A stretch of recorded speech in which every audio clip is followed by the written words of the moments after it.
And they're off. And back to the tail early was Frontier Journey. A good start for Crafty Miss. Came out in front and shuffles clear. Up in second is Stunner. BEE Double Run drifting back a little bit in the field. To third is Sweetie Pie Who on the inside. And CC and Lulu showing prominence in the centre. Crafty Miss controlling the pace nicely up front. Back to mid-pack now is BEE Double Run on the inside. Lady 505. 2.5 to Grandfield Road is second last. And the trailer is Frontier Journey. Crafty Miss hasn't been used up yet, but now zips clear and racing off the far turn quickens to lead by 2 lengths. Sweetie Pie Who is second, 2 lengths away Stunner. In fourth, CC and Lulu giving ground now and trying to run home from the back. Frontier Journey from last.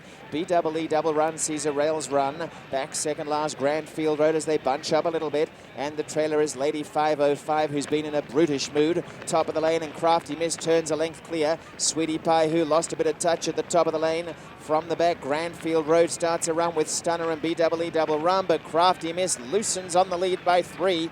Down the outside, Grandfield Road making some late ground, but Crafty Miss well and truly home. Crafty Miss, 3.5 lengths to Grandfield Road. Third, Sweetie Pie Who, and then BEE Double Run.